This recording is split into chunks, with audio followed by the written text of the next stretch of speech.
Welcome to the Her Story Circle podcast, the podcast that brings you the extraordinary tales of everyday women who are changing the world. I'm your host, Gertrude Mache, and I'd like to acknowledge traditional custodians of the land on which we meet today. I also like to pay my respects to elders, past, present, and emerging.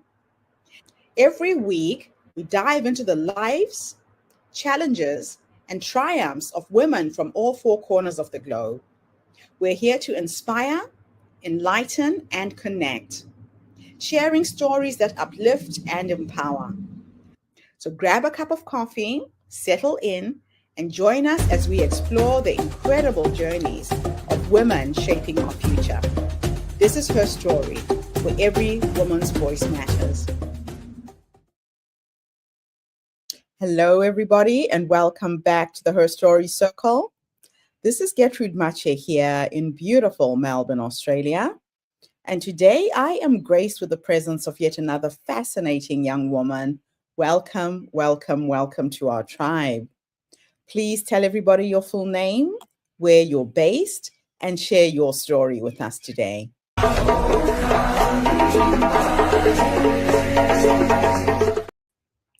Hi, everybody. My name is Tenny Minassian. I am in Los Angeles, California.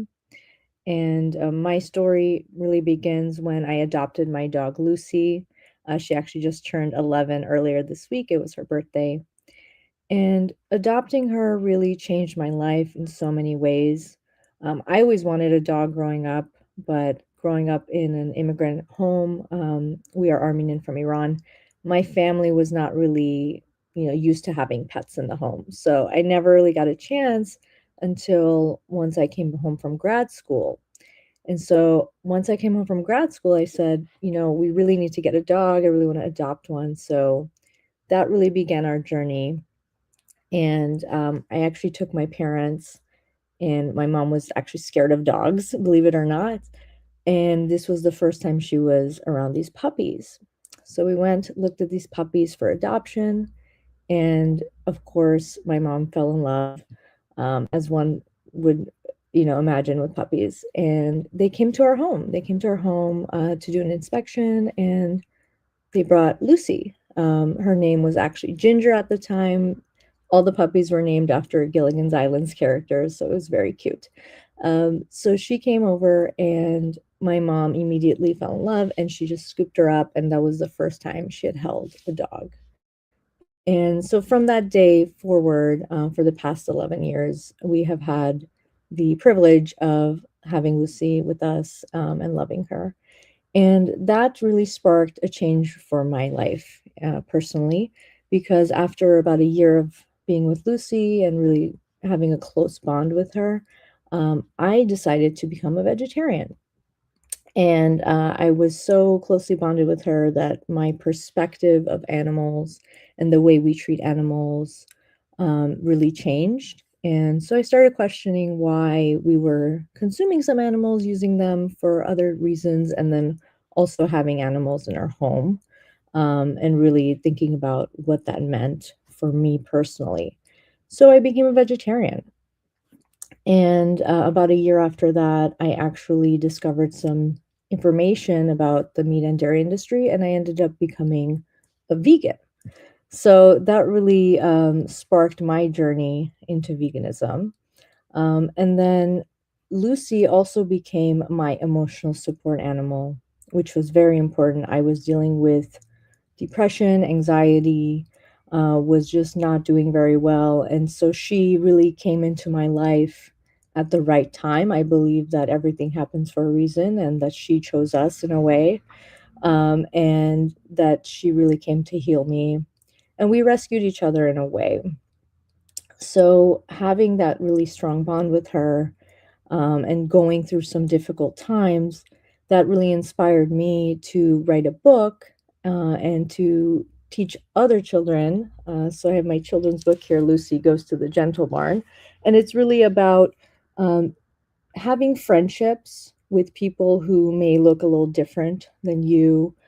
So Lucy obviously is a dog, but we visit an animal sanctuary in this book, and she meets chickens, she meets horses, she meets cows, she meets all sorts of animals, and she gets over that initial fear and hesitation so that she can be compassionate and show her friendship to other animals. And I think it's important for children to learn these lessons when they're young and really expand their mind and idea of compassion and understanding and being peaceful with one another. So that's really what brought me and my journey to writing this book. And I also want to really support rescues and encourage people to adopt and not shop. And so I really highlight the fact that she's a rescue animal and the fact that all of the animals at the Gentle Barn are also rescues and come from difficult circumstances and they need our help. So ultimately, all of this led me also to being a vegan coach, and I like to help people who are maybe struggling with either health issues and they want to eat plant based, or people who are just really interested in veganism for the environment, for the animals, for all these different reasons, right? So that's really how Lucy has had a huge impact on my life. And I have been able to harness all of that and bring that story to the world. And I'm really grateful to be here to share that with all of you as well. And I think it's important that we really highlight the importance of working together and sharing these compassionate ideas and sharing our passions with the world. So I'm very thankful to be here. As a woman, I think it's important to highlight our stories. And yes, thank you for having me. It's an absolute pleasure. Thank you so much for coming online and sharing your story. So, what was the defining moment that led you to embrace veganism? Yeah, so I think really that moment of feeling that bond with Lucy and then going vegetarian first was helpful because I think for most people, and this is what I see when I'm coaching people, is people are not really sure where to start, right? So I think Mm. it's important to start slowly. And so that kind of happened for me, which I wasn't really planning on, but it did. So I went vegetarian first, and that was really the defining moment that started it. And then after that, I really learned a lot more about the dairy industry and the egg industry and some of the horrible things happening. And so I just looked into it more. I looked at some documentaries, I did some reading, and I just decided that this was the right path for me. It felt aligned. And I think that it's very important to follow your values, whatever that may be. So for some people, it might be health. For some people, it might be animal rights. For some people, it might be the environment and the impact on the climate. And even for workers in the animal agriculture industry, they are also facing a lot of horrific conditions. So we are trying to do our best. It is not a perfect lifestyle by any means, but I think it's important for people to know that there are options to live more in alignment with your values. That's fantastic. Now, how did your rescue dog Lucy change your life and perspective? Yeah, so Lucy, she is just a great joy. Anyone who meets her loves her. She's very friendly, and I am more of an introvert, so she has really got me out of my house many, many times, which also really helps when you are dealing with mental health struggles. So, as my emotional support animal, she has been fantastic. I take her, wherever I can, of course. And yeah, we just have a great time. She really reminds me that every day when I get up is a new opportunity and a way that we can, live life to the fullest. She is always ready to go and always has energy, even at 11 years old. So Mm. she is very inspirational. And I do see also she brings a lot of joy to other people. And that brings me joy as well. So, That's fantastic. That's yeah. really good. Now, why do you believe storytelling is such a powerful tool for change? Yeah, I've always been a lover of stories. I've always been an avid reader, and I'm also a poet. So I write different types of stories, and I feel like we need to capture you know, little bits and pieces of what we want to share, right? So with this book, it is just one story of many that I have with Mm, Lucy and I and our adventures, but it is based on a true story. We did visit the Gentle Barn, and Lucy did meet the animals, and she had a fantastic time, of course. But we wanted to use that opportunity to teach children that, you know what, you might be scared to go and visit some animals that you're, not sure about, or you're not really used to having them in your home, like dogs or cats, right? But you can mm, get over that fear. And I think that really translates into also getting over the fear of just the world in general and life and anything unknown. And mm. sometimes it's okay to venture off into things that are scary, and you're going to be okay.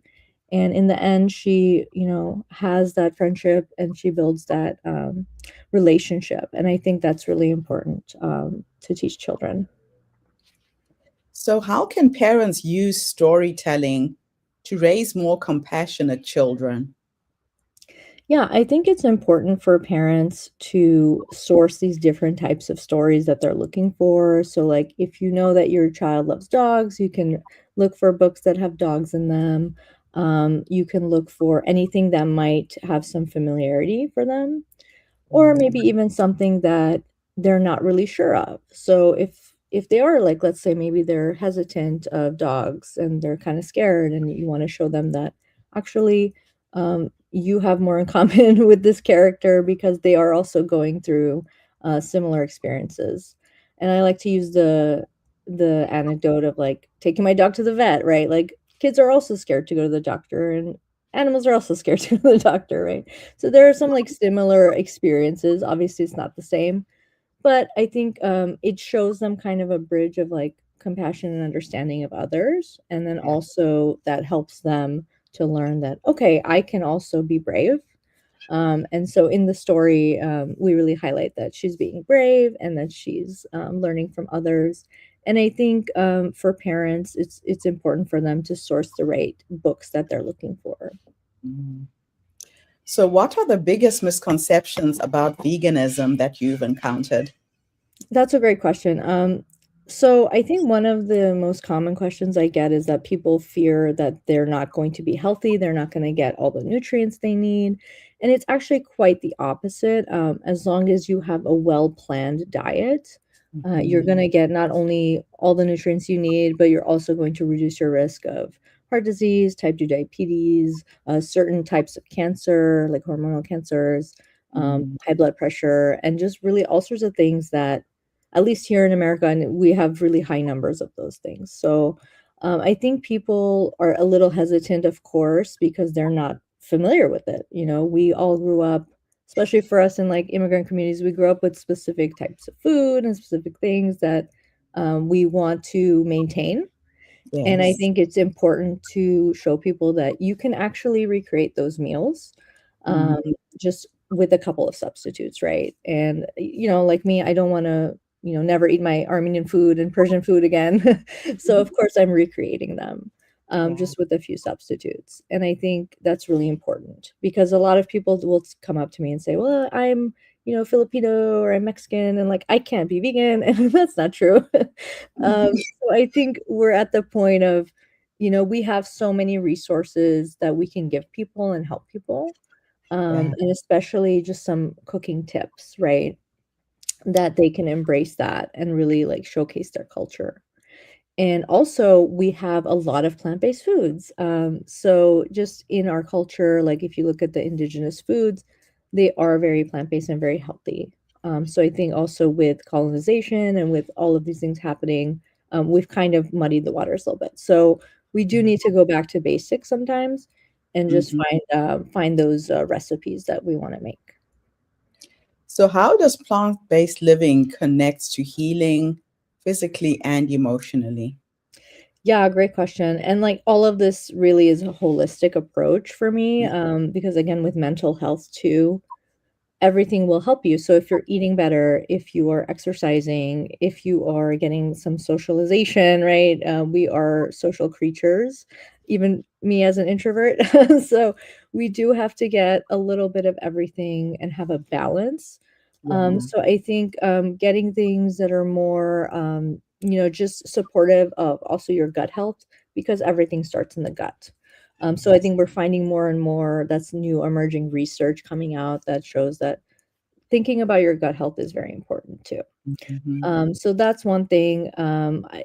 We talk about this like eating like 30 different types of plants per week for for gut health, and people I think get really overwhelmed by that. Like, wow, that's a lot.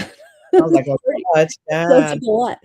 But when you're eating especially whole food plant-based, you're gonna be eating all sorts of different vegetables, fruit, and also even whole grains. Like all of that counts. Lentils, beans, tofu, tempeh, all of that. So when you have so many different options, I Mm. think it's really, so I think some people also think that it's restrictive, but it's actually the opposite because now you are expanding what you're eating and you're not focused on the same few animal-based products that you're like conditioned to eat, right? So Yes. that's another thing I found when I went vegan and even vegetarian is like I had to really start rethinking what I was eating and how I was putting my plate together. And so yeah, so that's been for me really fun because I do enjoy cooking and food. So I love it. It is about eating consciously, being yes, aware of what you're putting in your mouth. absolutely, yeah.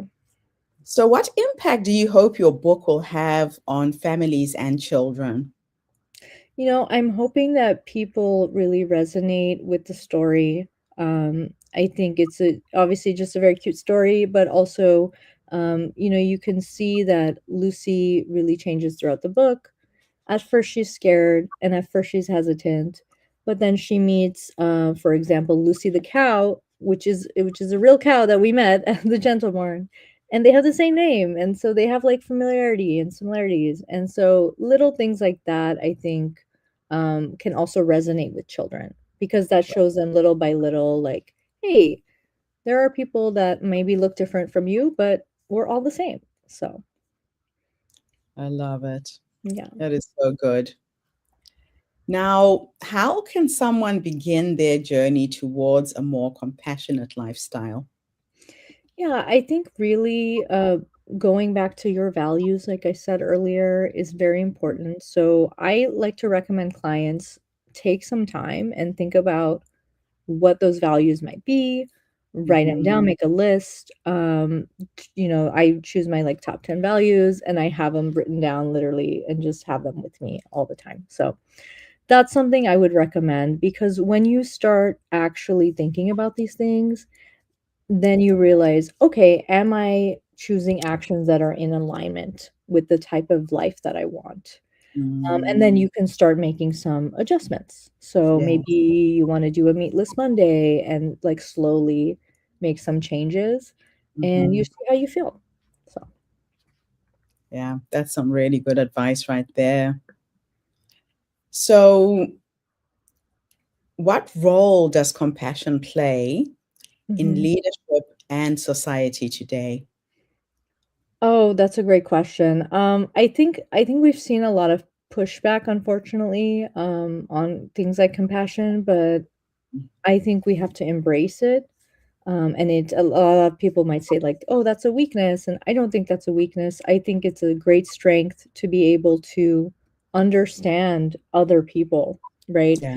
And I think through, especially as an author, like I read a lot, and I've always been a reader, and I think reading really like unlocks that compassion Mhm. at any age. So I think starting with children, of course, that's a great way to teach them those sentiments, but also for adults. I think it's very important to read different types of books.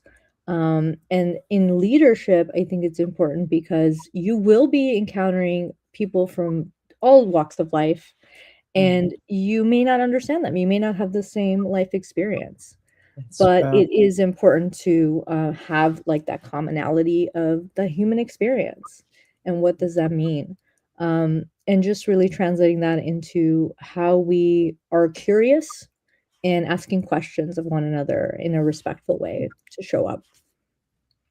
Yeah, it is that curiosity that unlocks doors. I Hmm. remember reading a book once that said every person is like a door to another world. Mhm. When you lean in with curiosity, magical things can happen from there. Absolutely, yeah. Absolutely. So, how has your work evolved from personal transformation to helping others? Yeah, so this was during the pandemic, and I think this was a transformative time for many people. We were really thinking about how are we spending our time, how are we, making use of our lives. Mm, And so for me, I was working in communications. My background is in communications and social media. So I made a pivot and I started slowly thinking about what I wanted to do, and so I took a plant-based culinary course. It was all online. It was during the pandemic, so it was perfect timing. So I mm, would, work from home, and then after work, I was doing my culinary school. So I loved cooking, always have, and it was a really great way to learn those technical skills that people learn, all across the world. Chefs are learning, but specifically for plant-based food. And yes. I think that's a real art and a science to that. Mm, It's a bit more of a challenge, but we learned a lot of great things, and I'm very happy for that. So from there, I actually decided to take a plant-based nutrition course to really get into, okay, so how can we help people with this healthcare crisis, especially here in the States? We are not doing very well, mm, and we want to help people, right? So that's where I was at. right. And so I combined those two things along with my personal experience and journey, and just, my nature is always to help, and I love helping people. So I think that all kind of came together. So that's where the coaching really was birthed. That's fantastic. Mhm. So, what would you say to someone who feels overwhelmed by making lifestyle changes? Yeah, I think this is, first of all, very common. So you're not alone. Mhm, But also, I would just say take, just little steps at a time. So small steps every week, make a small change. I do recommend something like swapping out a breakfast or doing a meatless Monday, or just getting more curious about the different types of recipes there are, different types of cuisines maybe that you've mm, never heard of. Even just swapping out, trying a new vegetable, right? I don't know, whatever it works for you. That's a great place to start. And I think just being open minded and, again, having that curiosity will really take you far. yeah, yeah, you're right. Curiosity is everything. I Yeah. absolutely love it.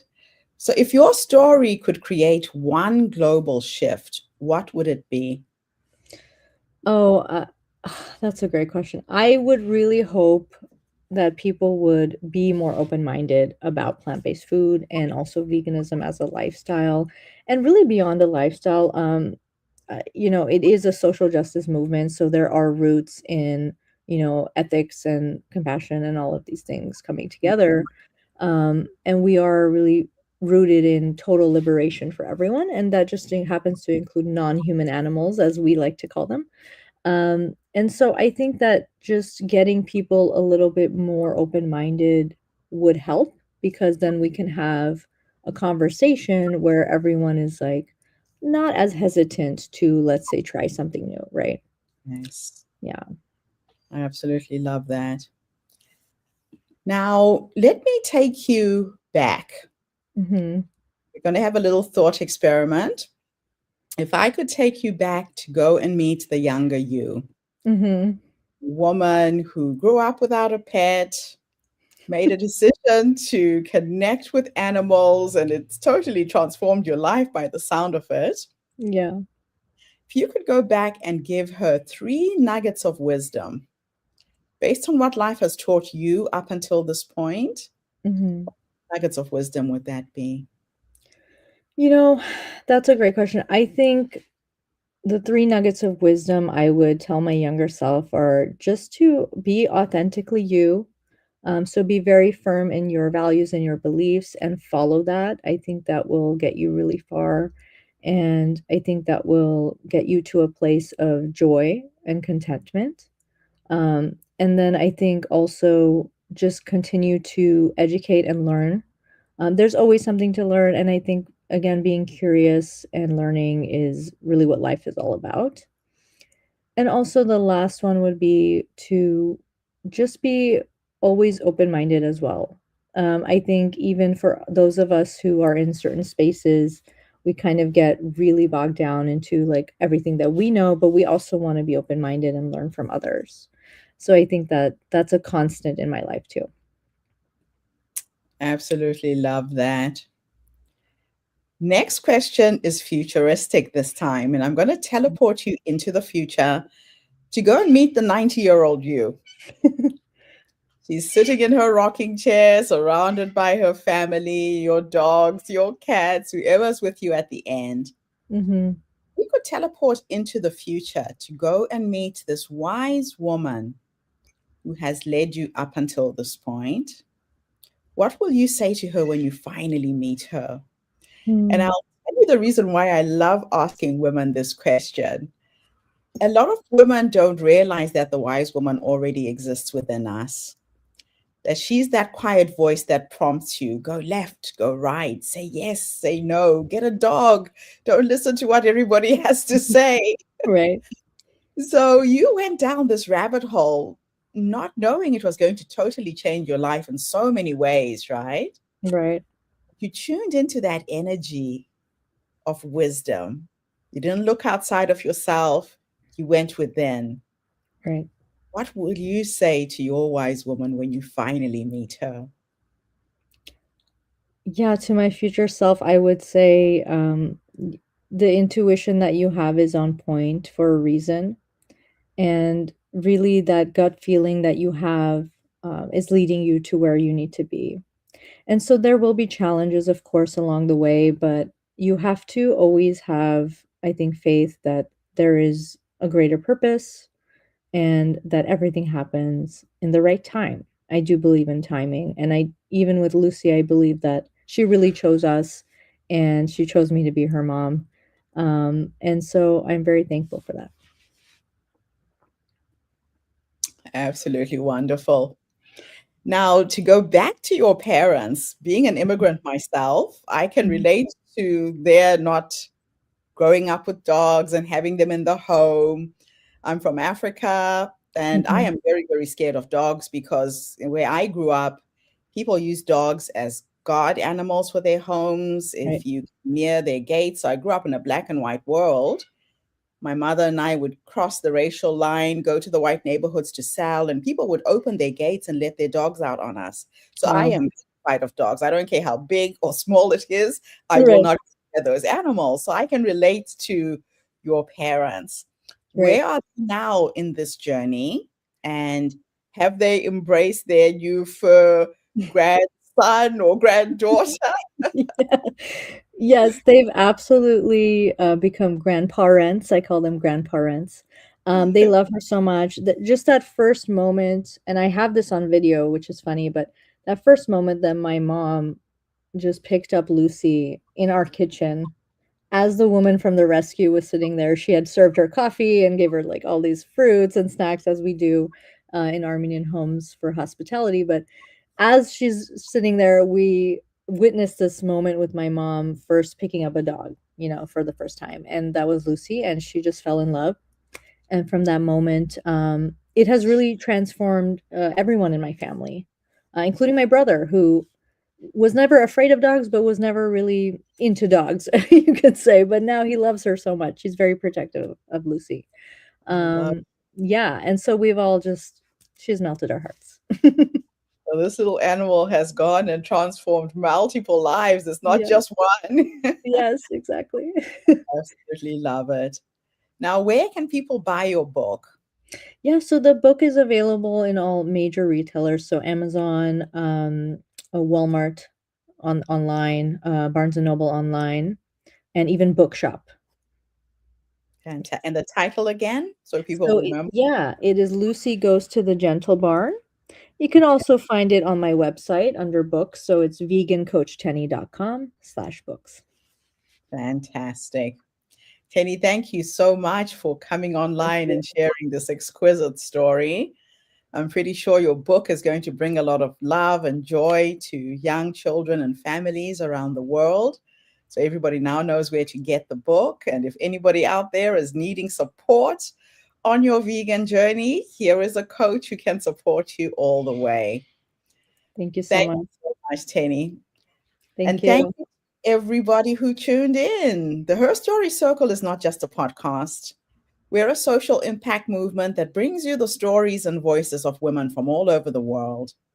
We share these stories to uplift you, to inspire you, to energize you, but most importantly, to help take you from where you are now to where you're trying to go. So tune in again tomorrow when I interview yet another amazing guest. In the meantime, have a fantastic day, morning, or evening, wherever you are in the world. And Tenny, thank you again for the interview. Thank you so much. Have a great Bye day. for now, everybody. Bye. Thank you for tuning into the Her Story Circle podcast. I hope today's story has inspired you to believe in the power of our stories and the difference you can make in the world when you use your voice. I'm Gertrude Mache, and it's been an honor to share this space with you, where voices from all walks of life come together to weave a rich tapestry of diverse perspectives. Don't forget to subscribe, rate, and review our podcast to help us share these stories with more listeners. Follow us on social media by looking for the Her Story Circle podcast for more updates. And join us tomorrow for another episode filled with courage, resilience, and empowerment. Remember, your story matters, and together we're building a stronger, more inclusive world. Until next time, keep making her story.